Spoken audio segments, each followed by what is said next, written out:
Hello everyone, welcome back. Class 12th accountancy में हमारा topic चल रहा है अकाउंटिंग फॉर शेयर कैपिटल, या हम बोले तो issue of shares.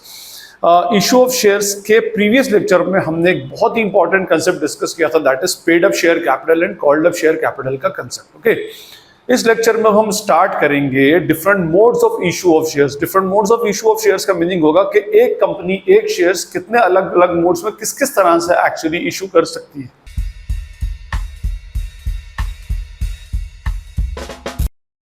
Different modes of issue of share से पहले मैं आपको शेयर्स इशू का मैकेनिज्म एक बार फिर से बता दूं। भाई होता क्या है, हमें पता है कि कंपनी जो है वो अनलिमिटेड स्कोप के ऑब्जेक्टिव के साथ स्टार्ट की जाती है। मींस कंपनी का स्केल जो होता है वो बहुत लार्ज होता है, और लार्ज स्केल के बिजनेस के लिए कंपनी को एक लार्ज अमाउंट ऑफ एक ह्यूज अमाउंट ऑफ कैपिटल की रिक्वायरमेंट होती है।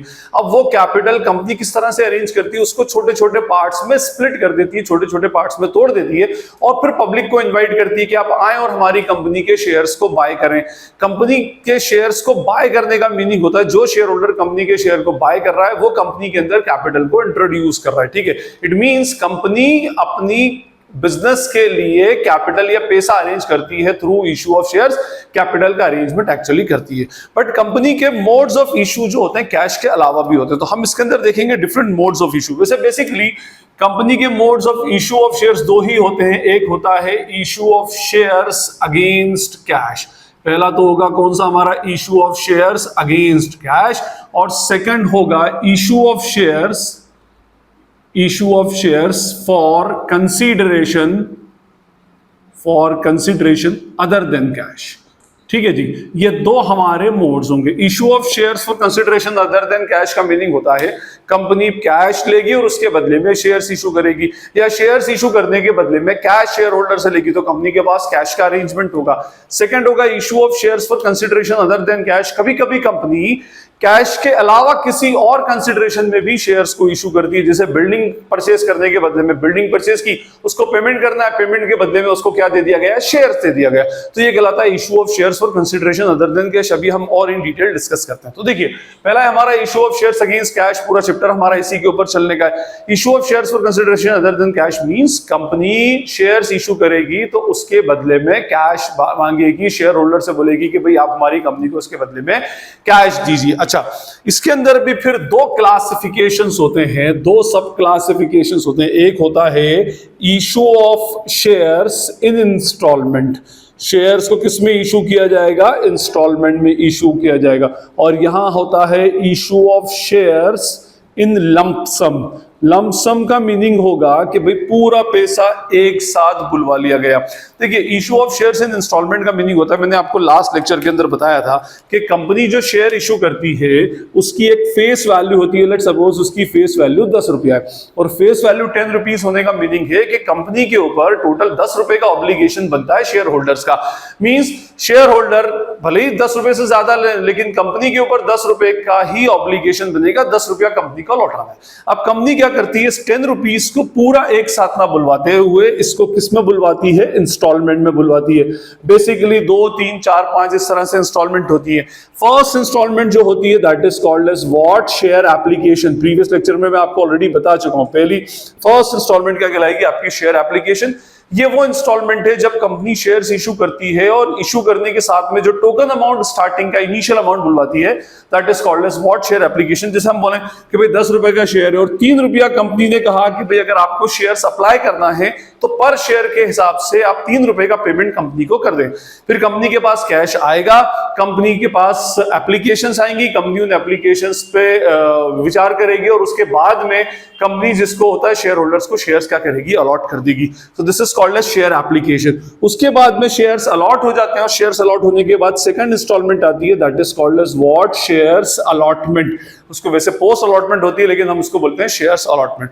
और उसके बाद हमारी इंस्टॉलमेंट शुरू हो जाती है डिफरेंट कॉल्स, उनको कॉल्स बोला जाता है। जो पहली कॉल होती है उसको बोलते हैं फर्स्ट कॉल, सेकंड कॉल को सेकंड कॉल, थर्ड कॉल को थर्ड कॉल, और जो लास्ट इंस्टॉलमेंट होती है कॉल की उसको बोलते हैं सेकंड एंड फाइनल कॉल या फर्स्ट एंड फाइनल कॉल।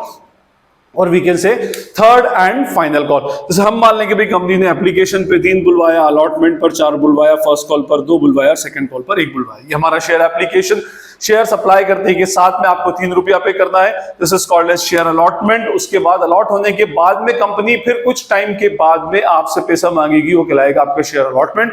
फिर उसके बाद फर्स्ट कॉल और फिर second and final call, last call के साथ में आप लास्ट में एंड फाइनल कॉल लगाएंगे। ओके, अब इशू ये हमारा इंस्टॉलमेंट में हुआ, मींस कंपनी को पैसा जो होता है वो एक स्पेसिफिक पीरियड ऑफ टाइम में मिलता है।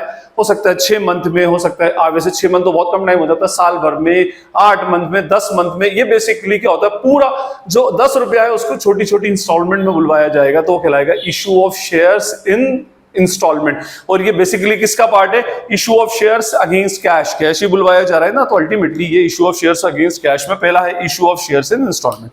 सेकंड होता है issue of shares in lump some.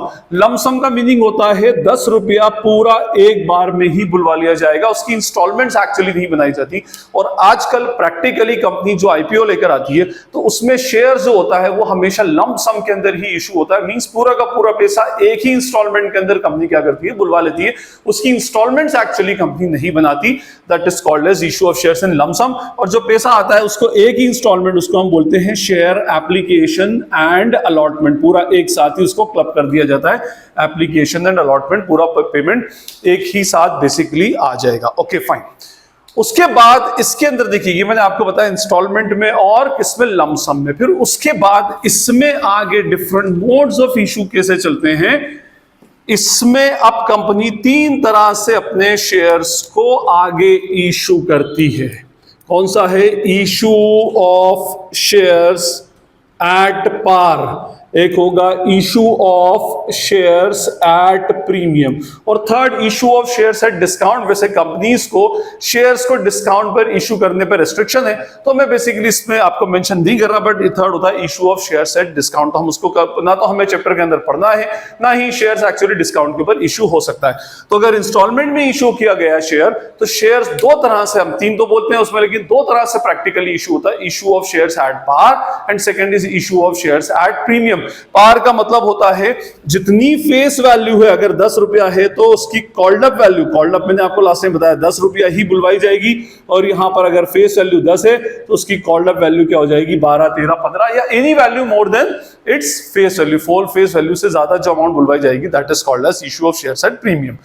Lump sum के अंदर बात करें तो लमसम में भी ये 2 तरह से ही बेसिकली शेयर इशू किए जाते हैं, issue of shares at par, second होगा एट प्रीमियम, और थर्ड होगा एट डिस्काउंट। बट डिस्काउंट के ऊपर मैंने अभी आपको बताया कि शेयर्स फ्रेश इशू, नया इशू कभी भी कंपनी डिस्काउंट के ऊपर नहीं कर सकती। तो यहां पर भी हम 2 ही केसेस अज्यूम करें, issue of shares at par and issue of shares at premium, ये 2 बेसिकली अपने चलते हैं। फाइन, तो ये हमारा केसेस है जिनको हम आने वाले लेक्चर्स में, अलग अलग लेक्चर्स में इसको 1 बाय 1 कवर करते जाएंगे। Okay fine.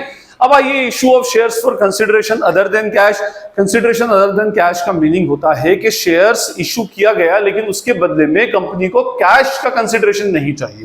जैसे मैंने अभी आपको क्या बताया कि भाई कंपनी ने मान लीजिए कोई एक बिल्डिंग बाय की, अब बिल्डिंग की value let suppose 5 crore rupees है, और वो जो 5 करोड़ रुपीस के अगेंस्ट जब कंपनी पैसा देने गई, तो जो वेंडर है बिल्डिंग का, जिसने बिल्डिंग सेल की, उसने कहा कि भाई आप हमको एक काम कीजिए, अपनी कंपनी के शेयर्स अलॉट कर दीजिए। हो सकता है उस वेंडर को उस कंपनी के अंदर अपॉर्चुनिटी दिख रही हो, या कंपनी ने ऑफर किया कि भाई आप ये जो हमको बिल्डिंग दे रहे हैं इसके अगेंस्ट हम आपको कंपनी के कुछ शेयर्स अलॉट कर देंगे। मींस ना तो कैश आया ना कैश गया, उसके अगेंस्ट एक असेट आई है, और असेट के अगेंस्ट आपने क्या दिया है, कंपनी को कुछ अपने, कंपनी ने अपने क्या कर दिए, शेयर्स अलॉट कर दिए। तो that is called as what, issue of shares for consideration other than cash. अब कहां कहां पर ऐसे शेयर्स इशू होते हैं, देखिए मैं आपको बताता हूं। इसमें सबसे पहला होता है against purchase of any asset, against purchase of any asset.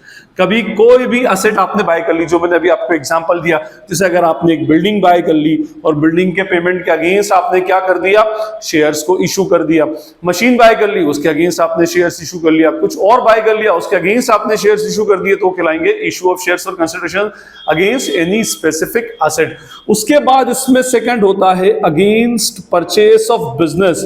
Against purchase of business का मीनिंग होता है कभी कभी कंपनी कोई रनिंग बिजनेस को बाय कर लेती है, जैसे लेट सपोज हम मान लें यहाँ पर कंपनी ए है और कंपनी बी है, और ये दोनों सिमिलर नेचर का बिजनेस करती हैं। कंपनी ए बड़ी कंपनी है, कंपनी बी एक छोटी कंपनी है, और कंपनी बी जो है ये कंटिन्यूअस कंपटीशन में लगी कंपनी ए के। तो कंपनी ए ने सोचा कि क्यों ना हम कंपनी बी को पूरा बाय कर लें, जिससे क्या होगा, कंपटीशन वाइप आउट हो जाएगी और मार्केट के अंदर हमारी मोनोपोली क्रिएट हो जाएगी। तो कंपनी ए कंपनी बी के पूरे बिजनेस को बाय कर लिए थे, एंटायर बिजनेस।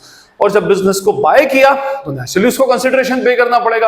एक बिजनेस के अंदर बहुत सारी डिफरेंट एसेट्स आती हैं, मशीन आएगी, प्लांट आएगी, डेटर्स आएंगे, कैश आएंगे, मीन सारी एसेट्स और लायबिलिटीज आ जाएंगी, बेसिकली कहने का मीनिंग ये। तो उस केस में कंपनी ये बोलती है कि हम आपको इस परचेज कंसिडरेशन मीन जितने में वो बिजनेस बाय किया गया उसके अगेंस्ट हम आपको क्या कर देते हैं, शेयर्स इशू कर देते हैं। तो that is called as issue of shares against purchase of business के परचेज। ये भी हमारे प्रैक्टिकल के अंदर आगे आएगा, मैं आपको बताऊंगा। उसके बाद हमारा होता है issue of shares against some special services. अब यहां पर हमने गुड्स एसेट के अगेंस्ट शेयर्स को इशू किया, अब यहां पर हम सर्विसेज के अगेंस्ट शेयर्स को इशू कर रहे हैं। कौन कौन सी सर्विसेज, देखिए उसमें एक तो बहुत ही फेमस और इंपॉर्टेंट सर्विस होती है सर्विसेज ऑफ प्रमोटर। प्रमोटर कौन होता है, जो बिजनेस को और कंपनी को प्रमोट करता है। कंपनी की को स्टार्ट करने का आइडिया इस बंदे के माइंड में आता है और कंपनी को यही इनिशियल सारे के सारे वर्क करता है। जब इतने सारे काम करेगा तो वो कंपनी से अपना कुछ रेम्यूनरेशन मांगेगा, और उस रेम्यूनरेशन के बदले में हो सकता है वो कंपनी के शेयर्स मांग ले, क्योंकि कंपनी बेसिकली उसी ने प्रमोट की है, उसी की गुडविल के ऊपर कंपनी एक्चुअली मार्केट में एस्टैब्लिश हुई है। तो वो हो सकता है कंपनी के शेयर्स उसके अगेंस्ट मांग ले कि भाई मान लीजिए प्रमोटर ने कहा कि मेरा 10 करोड़ रुपए का रेम्यूनरेशन बनता है, आप मुझे 10 करोड़ रुपीस के इस कंपनी के शेयर्स अलॉट कर दीजिए। तो ये होगा अगेंस्ट सम स्पेशल सर्विसेज। एक होता है against the services of underwriters. Underwriters का मीनिंग होगा कि भाई वो अंडरराइटर्स वो ब्रोकर्स होते हैं जो कंपनी के शेयर्स को मार्केट में सेल करवाने में हेल्प करते हैं। मींस उनकी गुडविल के ऊपर हमारी कंपनी के शेयर्स मार्केट में बाय होते हैं, और उसको सेल करवाने के अगेंस्ट वो कंपनी से क्या करते हैं, स्पेसिफिक परसेंटेज ऑफ कमीशन लेते हैं। तो हो सकता है उस कमीशन के अगेंस्ट कंपनी उनको शेयर्स अलॉट कर दे, या वही बोल दें कि भाई आप क्या करो, अपनी कंपनी के शेयर्स हमको बेसिकली अलॉट कर दो। फाइन। तो हमें आगे के जो प्रैक्टिकल लेक्चर्स हैं, प्रैक्टिकल लेसन्स आएंगे जितने भी, उन लेसन्स के अंदर हमें ये सारे के सारे केसेस एक्चुअली पढ़ना है। Issue of shares for consideration other than cash, issue of shares for consideration against cash, और इसके अलावा फिर हम पढ़ेंगे इसके अंदर। अच्छा, इसके अंदर भी मैं आपको एक बात बताऊं कि ये चाहे बिल्डिंग हो, चाहे परचेज ऑफ बिजनेस हो, या कोई सा भी केस हो, इसके अंदर भी शेयर्स 3 ही मोड में इशू होते हैं। Issue of shares at par, issue of shares at premium, और थर्ड मोड मैंने आपको बताया issue of shares at discount. Actually होता नहीं है, तो मैं उसके बारे में एक्चुअली डिस्कशन भी नहीं करूंगा। फाइन। तो हमारा इस लेक्चर के अंदर हमने डिस्कस किया कि कंपनी को अगर शेयर्स इशू करने हैं तो कौन कौन से डिफरेंट मोड्स होंगे। पहला कौन सा होगा, issue of shares against cash, cash लो शेयर्स दो, that is called as issue of shares against cash. दूसरा होगा issue of shares for consideration other than cash. Issue of shares for cash के अंदर फिर 2 होंगे, एक तो इन इंस्टॉलमेंट और एक होगा इन लमसम। और हमें ज्यादातर इस चैप्टर के अंदर इंस्टॉलमेंट वाले क्वेश्चंस ही डिस्कस करने हैं। इंस्टॉलमेंट में फर्स्ट इंस्टॉलमेंट कहलाती है शेयर एप्लीकेशन। जब बंदा अप्लाई करने के लिए शेयर्स अप्लाई करता है, उस टाइम जो मनी डिपॉजिट करता है कंपनी को, जो टोकन मनी देता है, that is called as share application. फिर उसके बाद शेयर्स अलॉट हो जाते हैं तो share allotment and then calls. उसके बाद फिर हमारा issue of shares in lump sum, आजकल प्रैक्टिकली इसी तरह से इशू होते हैं। अच्छा, इसमें भी फिर 2 होते हैं, पार और प्रीमियम, इसमें भी पार और प्रीमियम। और फिर उसके बाद issue of shares for consideration other than cash, इसके अंदर कोई एसेट के अगेंस्ट या कोई सर्विसेज के अगेंस्ट शेयर्स इशू किए जाते हैं, जो मैंने आपको पूरा एक्सप्लेन किया। तो आई होप आपको अब ये issue of modes of issue of shares का कांसेप्ट क्लियर हो गया होगा, किस किस तरह से हम शेयर्स को इशू करते हैं। स्टिल अगर आपको कोई क्वेरी या डाउट लगती है तो आप कमेंट सेक्शन में पूछ सकते हैं। This is Najeeb Hashmi signing off from Najeeb Hashmi's academy. Thank you.